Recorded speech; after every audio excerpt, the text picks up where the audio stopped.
Bonjour à tous et bienvenue sur le plateau d'Elan TV. Nous sommes en compagnie aujourd'hui d'un passionné de basket, États-Unis, road trip, présentateur des émissions NBA Extra et Sunday Night Live sur Beansport. J'ai nommé Rémi Reverchon. Bonjour Rémi. Salut Martin, salut à tous les fans de l'élan. Bonjour. Alors Rémi, tu es là aujourd'hui pour nous parler de la sortie de ton livre qui s'appelle Road Trip NBA, il est lourd, que j'ai ici à l'image. Il est beau, il y a plus de 250 pages si je dis pas de bêtises.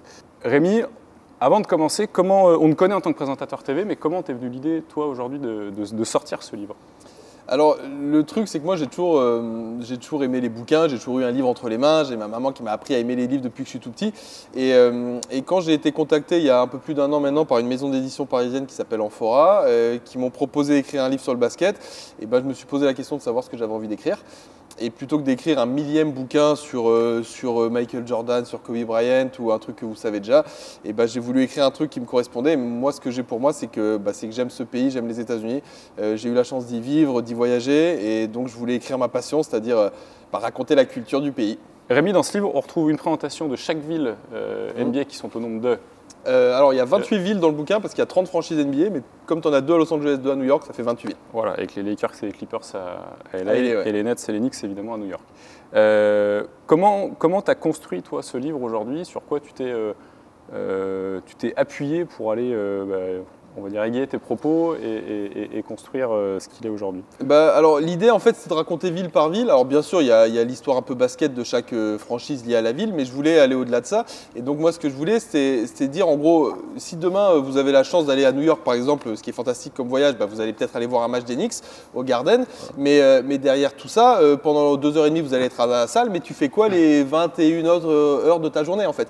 Et c'est ça que je voulais raconter. Donc, moi, je m'appuie sur mes voyages à moi, sur des interviews aussi. Par exemple, là, tu nous as montré à New York, j'ai Joachim Noah, qui est un vrai New Yorker de cœur, qui nous raconte sa ville. Je raconte la bouffe, les hot dogs, je raconte l'histoire du hip-hop à New York, par exemple. Voilà, je raconte un petit peu les balades dans la ville que vous pouvez faire. Donc, c'est un petit peu ça l'idée, l'aspect vraiment culture États-Unis, quoi.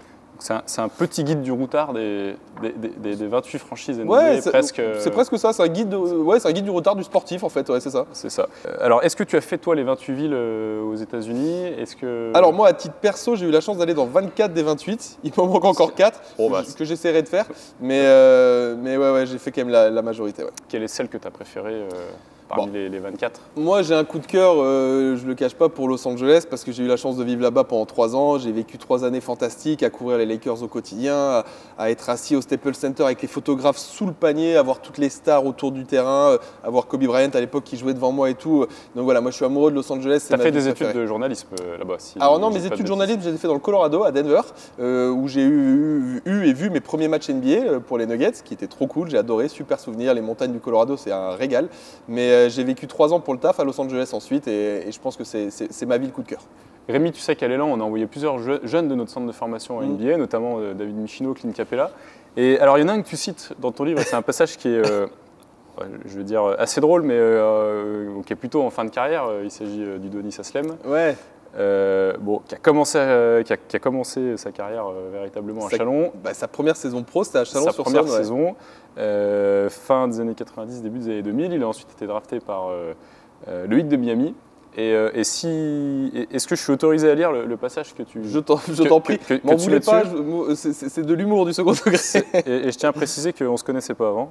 Donc Udonis Haslem, sa carrière pro s'est lancée à Chalon-sur-Saône. Un poil moins sexy, entre parenthèses, me tombez pas dessus, fan de l'élan. Parce qu'on parle de Miami, bien sûr. On parle de Miami, effectivement, c'est sur la page 8. Bon, Udonis Haslem qui a fait du coup 20 ans de sa carrière en NBA à Miami, qui n'a jamais changé. C'est quand même fou parce que alors Udonis Haslem, c'est marrant de se dire qu'il a lancé sa carrière ici. Et puis vous avez quand même envoyé plein de monde en NBA. J'ai l'impression, je pense que Chalon-sur-Saône, sans savoir où ça doit être sur la carte, mais les Ricains, c'est le club en France qui doivent le plus connaître, j'ai l'impression. Parce qu'entre Thabo Sefolosha, Clint Capella, Geoffrey Lauvergne, David Michino, Udonis Haslem, ça fait quand même du monde qui est passé chez vous. Ça fait un petit peu de monde, effectivement. Et on espère que c'est pas fini, surtout. Et qu'on en verra d'autres dans le futur. Rémi, si on parle NBA, on ne peut pas passer à côté de notre joueur emblématique, bien sûr, qui est Mika Gelabal, qu'on a le plaisir d'accueillir sur le plateau. Alors, je crois que vous vous connaissez bien, si je ne dis pas de bêtises. Comment vous vous êtes rencontrés exactement tous les deux ? C'est qui se lance, j'y vais ou tu vas ?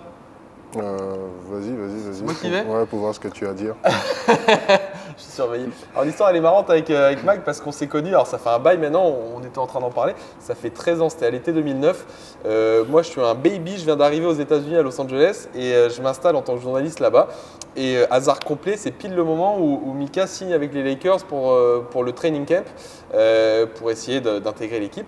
Et donc parmi les tout premiers reportages que je fais, je m'occupe de suivre sa grande carcasse là, pendant le camp d'entraînement des Lakers, quoi. Et donc on s'est connus à Los Angeles comme ça. Et il était facile à suivre ou...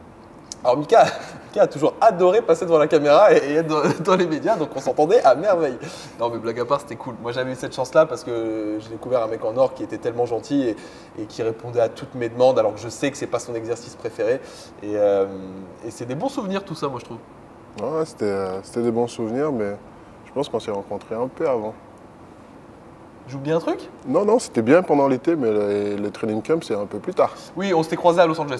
Tu t'entraînais à Los Angeles à ce moment-là et tu signes aux Lakers, c'est ça, pour tenter de faire sa place dans le roster. Voilà. Et donc c'est marrant parce que c'était quand même une époque, c'était la grande époque des Lakers. Hein. C'était Phil Jackson, c'était Kobe, c'était l'année où ils vont être champions pour la dernière fois de Kobe. Et c'est quand même une belle époque, quoi. Puis à Los Angeles, quoi, c'était cool. Rémi, on a voulu reproduire un petit peu votre quiz tout pourri. Le fameux. Du SNL. Le fameux quiz pourri. Alors pour ceux qui ne l'ont jamais vu, je vous invite à aller regarder sur Beansport le dimanche soir. C'est très simple, vous avez chacun une ardoise avec un petit stylo devant vous et je vous laisserai écrire la bonne réponse. 3 questions pour vous départager. Je suis chaud. Attention, on va faire appel un petit peu gagner, à vous. Ben, ça c'est sûr. Je vais faire appel à vos souvenirs. Alors, Mika, tu as été drafté, je vais quand même le rappeler, en 2006 par les Sonics. C'est pas la question quand même. Non, c'est pas la question. Heureusement que tu sais ça quand même. T'as été drafté. Non, c'est une question, vas-y, réponds. Attendez. 2006 Sonics, hein, du coup, j'ai entendu. Excellente réponse. 2005. Voilà. Tu me dis n'importe quoi en plus. Voilà. 2006. Et 1-0. Un point pour Mika, bon voilà, c'est parti. Non, c'est 2006. Non, j'étais là-bas en 2006, mais j'étais drafté en 2005. Oui, c'est vrai, en plus, c'est la draft, il y a plein de Français. En plus, la question, c'est même pas t'as été drafté, c'est t'as joué de 2006 à 2008 aux Sonics. Enfin, ça, c'est pas la question, c'est une affirmation. D'accord. Bref. Donc, Mika, tu as joué aux Sonics de 2006 à 2008. Question, qui a été champion NBA lors des 2 années où tu étais aux Sonics? Donc, en 2007 et en 2008. Cache, je veux pas qu'il voit. Et question bonus, si vous avez le MVP des finales en même temps, évidemment, on prend. Je pense que je vais faire un perfect. 2007, c'est facile. Ouais. J'espère que t'es chaud parce que là, je suis chaud. Attends. Ça, c'est un quiz que j'aime bien, ça. On aurait dû mettre un sablier. J'ai un doute. J'ai un doute entre 2 Je équipes. cherche pas à copier, là, je te vois. Non, mais je copie pas. Si tu dis 2007, c'est qu'il y a Tony Parker. Ça y est, il est malin. Tu lui as donné trop d'indices, il n'avait pas besoin d'indices. Ouais, mais il a mis 40 secondes à arriver, l'indice. San Antonio. Ça, c'est 2007, ça. Bah, Et 2008. Et 2008. il fallait... 2008, c'est Boston, et je crois que c'est Paul Pierce. Et c'est Paul Pierce, le MVP. Ouais. Exact. Et 2007, c'était Tony. C'est l'année du Tony Parker. Non, je l'avais pas Tu celui-là. l'avais pas. Bon, ça fait un 0 pour Rémi. Je l'avais pas. Deuxième question. Alors là, ça te concerne directement, Mickaël. T'as pas le droit de perdre. Combien de matchs NBA as-tu disputé? Wow.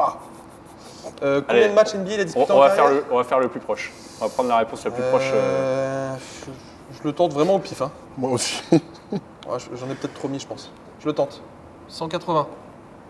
114. La bonne réponse, c'est 145. C'est Mika qui est le plus proche. C'est Mika qui gagne, ouais. Merde. 145 matchs. C'est quoi? C'est sur 2 saisons? 3 saisons. 3 saisons, ouais. 3 saisons. T'as un peu blessé 3 saisons. 3 saisons. 109 avec les Sonics et 36 avec Minnesota en 2013. Dernière question, et alors là ça va peut-être un peu plus t'étonner, mais tu vas voir qu'on est connu à travers les États-Unis. J'en doute pas. Dans quelle série US, notamment passée sur Netflix, voit-on soit le Colisée et ou un extrait de L'Élan Chalon? J'ai vu ça en plus. J'ai aucune idée de ce que ça peut être. Vas-y, il y a des indices ou pas?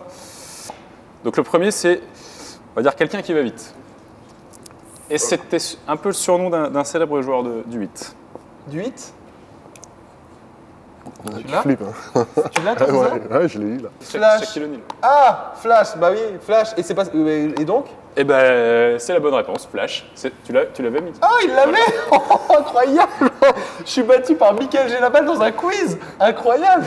Tout arrive. Alors, c'est la bonne réponse, mais il y en avait 2 autres. Il y avait également la série Arrow et la série Instinct où à chaque fois on voit des épisodes. Alors je crois qu'on a un petit extrait T'as une preuve vidéo ici. Tu peux le lancer, ouais. Vas-y, je te laisse appuyer. Incroyable. Mais comment ça se fait? Parce que c'est l'élan. C'est fantastique. Ça c'est vraiment dans la série. Hein. Et donc un match de FIBA Europe Cup, ok. J'accorde quand même le point à Mika qui du coup l'emporte par deux victoires à une. Voilà. Bravo. T'as remporté le quiz, bravo. Merci. On pourra peut-être lui donner un livre. C'est vrai, il a mérité le livre du coup? Bah, je peux dire qu'il a gagné et que c'est sa récompense ultime. S'il est dédicacé, je le. Bon, ça on pourra s'arranger.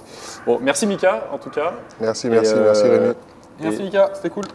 Et un joueur va remplacer un autre parce qu'on va accueillir tout de suite Antoine Eito, notre capitaine.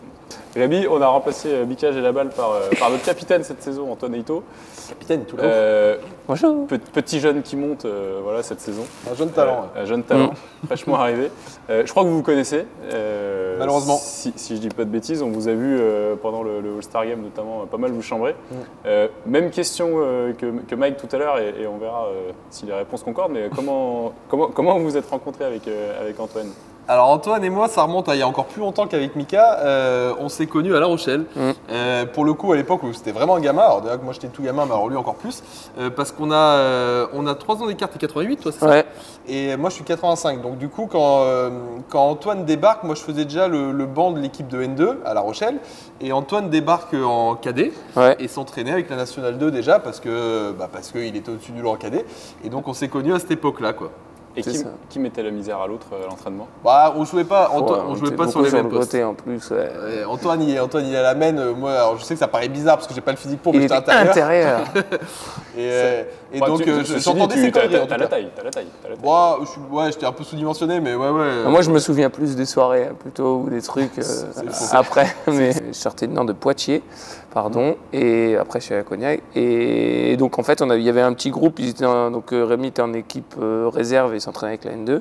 Et en fait, tu avais toujours eux là, ils étaient deux trucs. Il y avait Buzz, il y avait toi, il y avait Cédric qui pouvait venir. Il y avait qui? Il y avait Romain. Il y avait il y en avait pas mal. Il y avait Baptiste. Un groupe de potes qui se connaissaient depuis très longtemps. Et en fait, et qui ont subi aussi le coach que je subissais. Surtout, ça c'est très important de préciser. On peut dire son nom? Non. On va l'appeler Coach K, comme le gars de Duke ou North Carolina, je sais plus. C'est notre coach, il s'appelait Karim. Il était très dur, mais un super formateur. Ouais. Bon, si l'abonné Elan TV, il s'en connaîtra peut-être. Mais très dur. Et du coup, il nous suivait un peu et on avait fait une saison extra. On était en 2e division cadet à l'époque, on était montés et tout, c'était trop bien. Et donc voilà, c'était plus comme ça. Et puis après, moi j'ai découvert le port de La Rochelle, les petits bars, les trucs comme ça. J'étais très jeune. Voilà, j'allais enchaîner sur votre meilleur souvenir ensemble. Et ils en ont profité. Mais c'était marrant parce que c'était des bons souvenirs avec Antoine, parce que quand il débarque, pour être sérieux une seconde, il débarque avec un fort potentiel à La Rochelle où on sait déjà qu'il va monter plus haut que ce qu'on était nous. Mais il était marrant, il se prenait pas du tout la tête et on l'a vite intégré au groupe alors qu'on se connaissait pas quand il débarque. Ouais, c'est clair. Et il a vite fait partie de cet ADN de La Rochelle qui était un club hyper familial, hyper sympa, mais qui travaillait bien, j'ai l'impression en tout cas. Et puis après, il est parti, il est monté en niveau. Mais on a gardé le contact au fil des ans. Ouais. Tu vois, moi ça reste mes meilleures années. Hein. Sur toute ma carrière, alors il y a les titres, les machins, mais l'année cadet, 2e division à 1re division à La Rochelle, on était un groupe de potes, Tours, t'avais les anciens, et c'était trop bien quoi. C'était vraiment cool quoi. Et puis depuis, on s'est plus ou moins suivis, et puis voilà quoi, tu vois. Il y en a un qui est toujours sur le parquet, l'autre qui les commente. Qui en parle. L'autre qui a eu mal au genou. Ouais, tu manquais un peu de talent aussi, on va dire.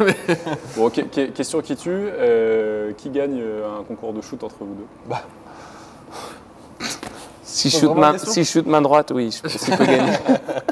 Non, concours de shoot, Antoine m'humiliera. Par contre, si on fait un concours post-bas, voilà. Wow, j'ai pris du Il a les techniques à l'ancienne, des trucs pas très catholiques. Mais après, tu vois, moi, c'était vraiment le truc. J'étais jeune, j'avais 16-17 balais et autour, c'était trop bien. Il y avait ces gars-là, on délirait. Et puis quand on sortait, ils nous faisaient faire un peu n'importe quoi. Moi, j'ai fini avec un caleçon sur la tête, des conneries comme ça. Enfin, c'était des trucs pourris, tu vois. Et pas persuadé que ça mérite d'être raconté là. Non, mais en gros, voilà. Tu vois. Antoine, pour conclure, est-ce que tu peux peut-être rajouter quelque chose? Ouais, moi je propose je peux te signer ton livre si tu veux. Il n'a pas du tout compris comment ça marche. Comme ça, tu auras un souvenir de l'année. Alors, c'est pas ici qu'on dédicace. C'est pas là, d'accord. Ouais, Alors, tu vas vraiment non, faire mais tout le non, monde je ne vais peut pas le faire. Je peux pas le faire. Moi, je sais pas écrire, je sais pas lire. Alors, Bon, alors on va peut-être faire l'inverse. ouais, je veux bien que. on va peut-être demander à Rémi Ouais, de- je veux bien. Papa, maman, j'ai eu sa signature. Rémi, l'émission touche à sa fin. Merci infiniment d'avoir accepté notre invitation. Merci de On peut l'accueil. peut-être juste rappeler où est-ce que vous pouvez voilà, trouver le livre. Donc, je le rappelle, Road Trip NBA aux éditions Amphora. J'ai toujours rêvé de le faire. Que vous pouvez commander sur notre boutique en ligne shop.elanchalon.com. Voilà. Merci Rémi infiniment pour Avec plaisir, ta merci présence. de l'accueil. Et merci Antoine. De rien. Tu auras un beau livre dédicacé. Yes, un beau désormais. cadeau.